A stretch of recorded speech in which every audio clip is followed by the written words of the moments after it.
Welcome to journalist dairy. యువత కథం తొక్కిన చలనం ఏమాత్రం చలనం లేని మోదీ. గ్లోబల్ మీడియా కవరేజ్ ఎలా ఉంది? గ్లోబల్ మీడియాలో సెన్సేషన్. మన నేషనల్ టీవీలో మాత్రం భయంకరమైన సైలెన్స్. ఢిల్లీ జంతర్ మంతర్ దగ్గర కాక్రోచ్ జనతా పార్టీ పోరాటం మోదీ స్ట్రాంగ్ మ్యాన్ ఇమేజ్ కి చెక్ పెడుతోందా?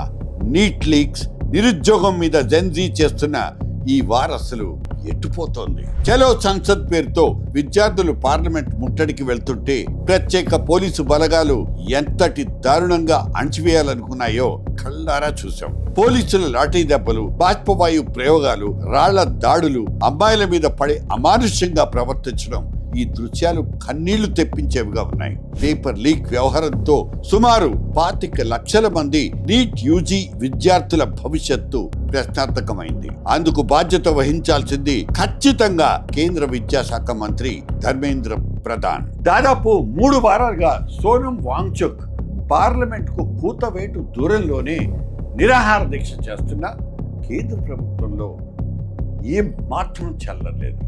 మంత్రి రాజీనామా డిమాండ్తో విద్యార్థులు రోడ్డెక్కారు. 30 ఏళ్ల అభిజిత్ దిప్కే సెటారికల్ కాన్సెప్ట్ సిజేపీ సోనం వాంగ్చుక్ నిరాహార దీక్ష ఈ జెన్జీ ఉద్యమానికి ఇంధనంగా మారింది. ఓవరాల్ గా ఈ పోరాటం pure jobs and systems failure మీదే బలమైన రాజకీయ తిరుగుబాటుగా రూపాంతరం చెందింది.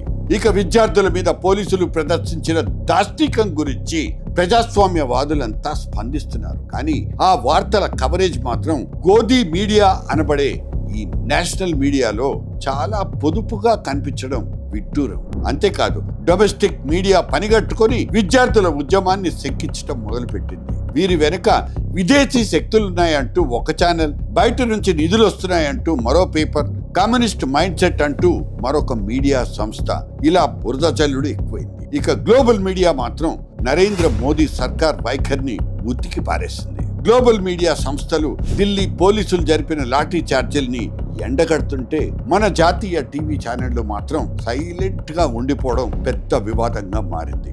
పేపర్ లీక్ ఘటనలు మోదీ స్ట్రాంగ్ మ్యాన్ ఇమేజ్ ని డ్యామేజ్ చేసి పారేసే స్థాయికి చేరిపోయాయని, ఇది పెద్ద ప్రజా వ్యతిరేకత అంటూ న్యూయార్క్ టైమ్స్, BBC కామెంట్ చేశాయి. విద్యార్థుల మీద పోలీసుల crackdown, tear gas, lathi charge, భారీ బ్యారికేడ్ల వంటి గ్రౌండ్ రియాలిటీస్ ని కళ్ళ కట్టినట్టు రిపోర్ట్ చేశాయి ఫైనాన్షియల్ టైమ్స్ అండ్ రాయిటర్స్ సంస్థలు.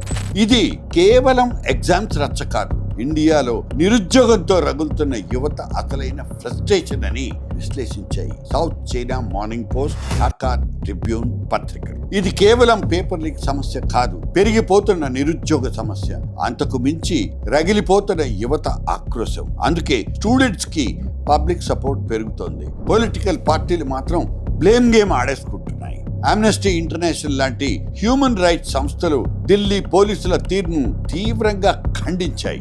అయినా సరే మోదీ సర్కార్లో మాత్రం చలనం కనిపించడం లేదు. అంతర్జాతీయ మీడియా ఫోకస్ వల్ల Bharat soft power image, Modi build చేసుకున్న విశ్వసనీయత గట్టిగానే దెబ్బతింటున్నాయి. చివరిగా ఒక్క ప్రశ్న, మన దేశ వ్యవస్థల్లో మార్పు రావాలంటే గ్లోబల్ మీడియా ఒత్తిడే దిక్క?